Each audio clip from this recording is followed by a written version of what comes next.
Richie Rich Show.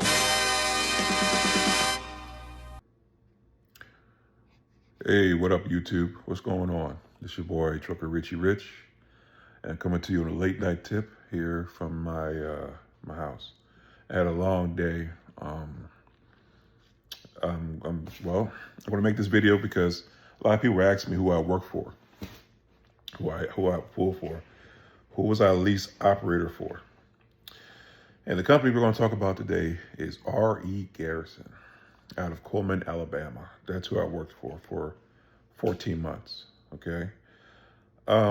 There's not a lot of information out there on the internet or YouTube about this company. If you read the Google reviews, they sound crazy, okay? They really sound insane. But the company wasn't really that bad. Actually, they were some of the most nice people I worked with. And I really did enjoy working for them. And, you know, they were very relaxed and very stress-free. Now, I know you guys are saying, well, Rich, if you say all that, why did you leave them? My biggest gripe is recently, I guess in June, they changed the pay structure, okay? And what I mean by that is they no longer started pushing loads through for you that need to go on payroll. Now, I understand their argument. Their argument was people try to do same-day pay for delivering a load, which I understand that. But the problem is their payroll runs from Monday to Monday, okay? And a lot of the loads they give don't go A, B, C, D, okay? They just don't work out like that because RE Garrison does a lot of broker loads. And that's another reason why I left them. Because you guys remember my previous video talking about how many people are getting a slice of the pie. Well, RE Garrison, it's like 3 companies, okay? And I started to pick up that real quickly. And it wouldn't have been a problem if they were able to continue to push loads through for you. But since they stopped doing that, my pay went from $1,600 to $1,800 a week down to $600 a week, okay? And I'm leasing a truck with 100% of the responsibility. And I don't think that's fair to the drivers. But, you know, once again, executive staff are tone deaf and they only care about their bottom line. So, you know, when you start seeing things like that, my thing is, I don't want to be leasing a truck responsible for everything, okay? And I'm only getting a third of the money. Not to mention, even when I'm trying to make more money, I can't because they change the rules and regulations, okay? It's asinine for me to be out here and, virtually what happens is you end up working nonstop. Listen, I've been out on the road since I got back from Barbados in July. It is now October, okay? I couldn't take off of work. I was really physically getting burnt out because what will happen is, you know, from them doing a lot of broker loads, those loads never go right, okay? Either the broker messes up the appointment or something happens to where you cannot deliver on time or you can't pick up on time, and next thing you know, your pay gets messed up even more. You know, RE Garrison, they weren't a bad company. So let me start from the beginning because I know people are going to be like, well, tell me about RE Garrison. Just don't tell me the bad, okay? So I'm going to start from the beginning. I applied for them last year in, I think it was July, when I was going through that bullshit with Swift. They got back to me very quickly. They approved my application. I told them the truth about everything I've been through. They got me a rental car from my home to drive to Coleman, Alabama, which I thought was very nice. So I drove all the way to Coleman, Alabama. They put me in the Best Western Hotel. It's a hotel down the street in Coleman. It was a very nice hotel. Ran by Punjabis. I guess they own all the hotels in the country now. But I stayed there. Orientation was like about 3 days. Okay. It's held there at Coleman, Alabama. They feed you very well. You know, one thing I like about RE Garrison is that the food and stuff is free. So, you know, they have food that's constantly there. They have a partnership with a cafeteria, with a diner down the street that provides meals for you. They make sure you're fed, which I really like that. Um, Orientation, we didn't do anything but go over the policies. There was no road test or anything like that involved. Before you get there, you will have to take a drug test and your physical to make sure it's up to date. Okay. Then once all that's approved, they bring you to orientation. Now, RE Garrison does have company drivers, but they probably only have about 10 company drivers. Okay. Everybody else there is lease purchase. And that's kind of the new business model now these days, is lease purchase. So during orientation, they let you stay in a hotel, single room.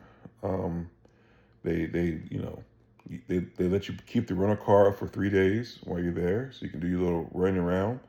The town of Coleman is nice. It's a country town. I didn't have any issues there. Now let's get down to nitty gritty. After orientation is over with, they assign trucks. It's going to be a guy that comes out. He's going to give you a sheet of paper. He's going to say, these are the trucks available. Now, I have to tell you this. RE Garrison trucks are used, okay? They're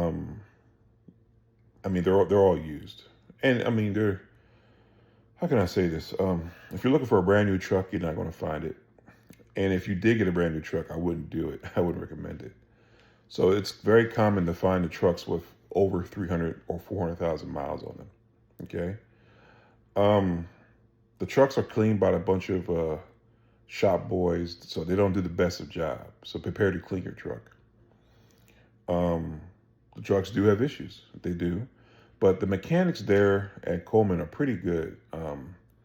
Those guys are pretty solid, okay? They'll get you up and running and moving.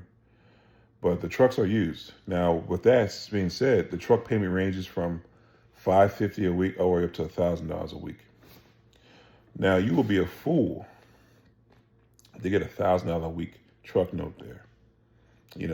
My ideal, and what I was told before I got there, because I stopped and asked a couple RE Garrison drivers, and they were like, look, get the cheapest truck you can find that's decent. So I did. I lucked up and found a truck for $550 a week, okay? It was pretty decent, pretty well maintained. It had its issues, and we'll talk about that in a moment. So I got the contract for that. That was a 3-year deal for $550 a week. My total fixed cost came up to about $750 a week. That's everything included, which isn't bad, okay? When I first started, RE Garrison fed you the loads. And I think they do that on purpose to kind of reel you in. And what I mean by that is, my first 2 weeks there, I made about $8,000 cash. I did. I took a load from Mississippi to Livingston, California, dropped it there, picked up a Livingston, California load, and took it to Florida. That whole trip paid me to the truck about $7,500, and my take home was like $5,000. So I was very, very pleased, and I thought to myself, well, this is going to be what it is. But you know how trucking companies, they do that to be like, I got you. And then the following week, my pay was about $4,500 gross, and I took home somewhere around 2.5, almost $3,000. So I was very happy. The first 2 weeks after working for Swift and not making any money, I made $8,000 quick, and I thought to myself, well, this is going to be great. Okay. Now, RE Garrison does have contract freight. Their biggest customer is Milo's Tea and Pilgrim Farms. They do those two. But everything else is broker freight, and I'm about to get into that. So for the first, I would say, all the way up until June of this year, I was doing very good there. Okay. I worked with the ladies out of Florida. Now, I recommend anybody who's going to RE Garrison, go ahead and I would request Florida terminal. Those ladies down there are pretty awesome. They're nice. They're kind. They talk to you right. I liked working out that terminal. And I like Florida, as you guys should know. But for the first year, I was doing very good. All the way up into June of this year, I was doing very, very good there. What happened is I would get loads through the week, and there would be that one load that didn't make payroll on Monday. So what I used to do, I used to deliver it on Wednesday, and then I would call my fleet manager and have her push it through for me to make sure I'm paid. And usually when she did that, my paycheck stayed at $2,000 a week, $1,600 a week, okay? They stayed high because that push through helped me. And the following week, I do the same thing. Just send her a text, hey, push that load through. And she had no problem doing it, okay? It was standard practice, okay? It was. So with that being said, it allowed me to have a steady, decent paycheck every time I was out there. So I was happy, okay?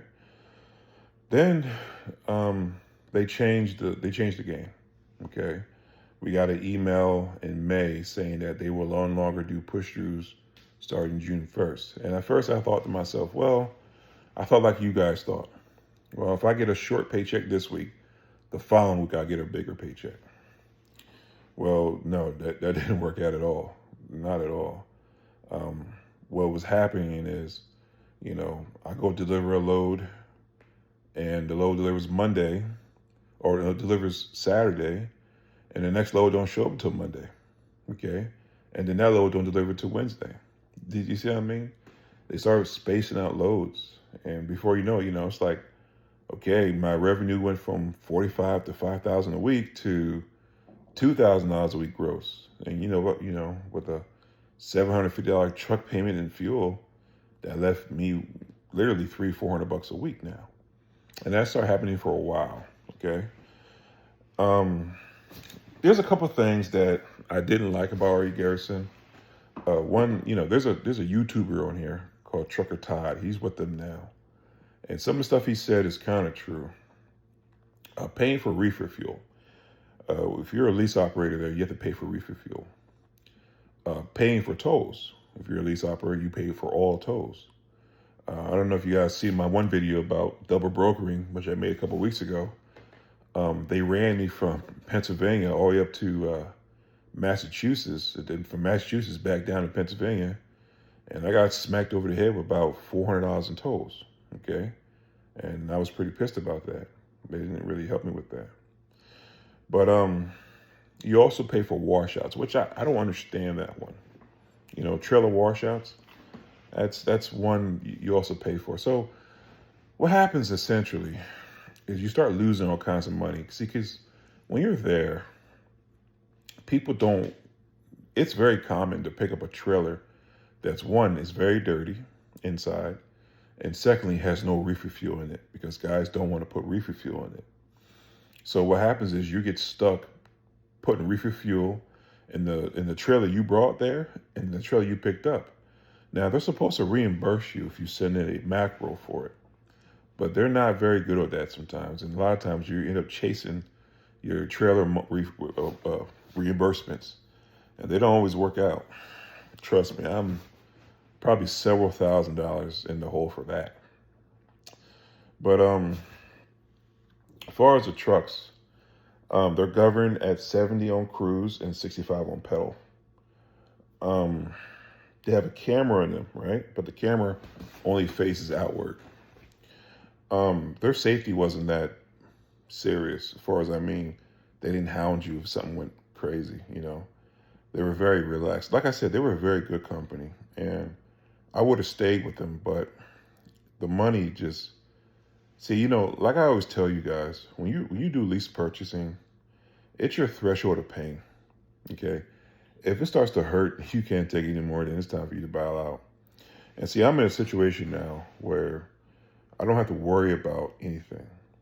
I know you guys saw one of my older videos where I talked about my maintenance account. It took me a year to save up almost $10,000. And it took them 1 week to take it all, because the truck had some major repairs that needed to be done. And I got stuck with them. The truck I just dropped off to him now has major work needs to be done. But I'm done with it, See, the thing about lease purchasing, right, that I hate, and I'm about to show you guys, if you look at my earnings, right, it looks like I earned like $100,000 between January and now. But see, that's all a lie, you know. The truth is, I earned a third of that probably. You know, I probably brought home 25 or 30 grand between January and today. You know, but all the expenses with the fuel, their fuel discount is not that good. Okay, um, it really isn't. The tolls, the lumper fees, the late fees. You know, I mean, that's all tied up into that 100 grand. So I'm about to show y'all real quick. Yeah, I'll show you.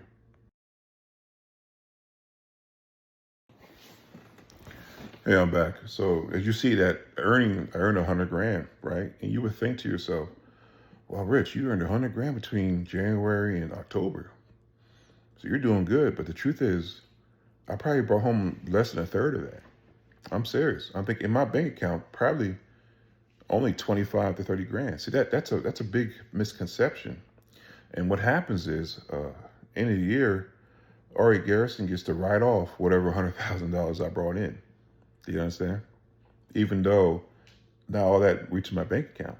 So I think, when I really started thinking about that and thinking about, how I'm responsible for everything. And, oh, like I said before, RE Garrison is notorious for triple brokering, not double brokering, triple brokering. Let me explain to you one situation. I had a load picked up. I forget where it was going. I think it was going up to Jersey or something. And the pickup numbers were wrong, as usual. So I called RE Garrison. RE Garrison had to call another logistics company. Logistics company had to call another logistics company. And when I started looking at the rate con, I started getting like $1.30, $1.40 a mile. Now, truth is, that load probably paid $3 a mile. Okay. But by the time it got to me, it was $1 something. So that's the triple brokering I'm talking about. When I started realizing it, I was like, listen, if I'm going to be out here on the road and I'm only making 4 to 5 or 600, I might as well get a company driver job, okay, where I'm not responsible for anything. And where I'm at right now, that's exactly what I'm doing. I'm not responsible for anything other than picking up the load safely and delivering it there on time. That's it. It feels good. I feel a huge weight off my shoulders, to be honest with you. Because see, even before I resigned from RE Garrison, the truck started having issues. The APU went out. And I think my air dryer or my air compressor is starting to go out because the truck is no longer holding air. Okay. It's I mean, what do you expect? The truck now has close to 500,000 miles. So, it's not within warranty of anything, and all that cost is on me. Now, listen, during the pandemic, when things were booming at RE Garrison or just all in trucking, that might have been a great place to be because load rates were paying great and truck loads were low. Okay. But now it ain't the same. It ain't it. And so, I tell guys, when you go and look at the Google reviews for RE Garrison, a lot of those reviews are crazy. Okay, you're gonna see a lot of guys talking a lot of stuff, and some of it's true, but some of it ain't. I mean, it ain't. But I did meet a lot of drivers who did complain, about money and stuff like that. But the reason why I didn't tell you guys or recommend them for referrals or anything is that they have a very horrible referral program. And I figured it wasn't really worth my time to put it out there. And to be honest with you, now's not a time to be telling people where to go so they all jump on your bandwagon and the next thing you know it, your plate gets smaller. Okay. It's a little dangerous to do that now, especially what's going on with trucking. But I left them, I didn't want to. I mean, I liked working for them. But money started becoming an issue. And I started to see myself begging for money, pleading with my fleet manager, hey, can you please try to do something to push a load through? And that's ridiculous, Like I said before, the executive staff or fleet managers or, even mechanics, who work for RE Garrison, they don't have to beg for their money. Okay, if you didn't pay those people, they will quit and leave. But it's not easy for us truckers to do that. Okay, we're out on the road, and we got to worry about home. Okay, we got to worry about consistency. We got to worry about money. And when you start begging your company for money, it's probably time to reevaluate who you work for. Like I said, when I first got there, I loved it. It was great. It was nice. It was relaxed, you know. And I made some decent money. Then this year they changed, and I think all truck companies had to change some. You know, it's just that can you bear the pain of change? And like I said, trucking is subjective now. Okay, it's really your threshold of pain. If you can take it, you can make it. But if you can't, you got to go. So, if you have any questions about RE Garrison, drop it. I'll respond. I didn't have any issues there other than mechanical ones or payroll ones. Like I said, the trucks are used, very used. I mean, they're nothing brand new there. And the truth is, you don't want a brand new truck there anyway. Because if you got a truck note, like I had a friend, he went and got a truck note. I think his truck note was like $900 a week. And he hardly made any money. I mean, his paychecks were $100. Okay. They don't have loads like that. They're a broker company. Okay. Now, if I owned my truck outright, it'd be a good place to be. Okay. But since I was leasing it, it's just not the deal. So anyway, guys, peace and love. And I guess I'll talk about the company I'm with maybe another week or so. I'm going to give them another week. I mean, I like them so far. Just the simple fact that I ain't got to worry about nothing. And they're pretty reputable. Okay. So anyway, peace and love, and I'll talk to you soon.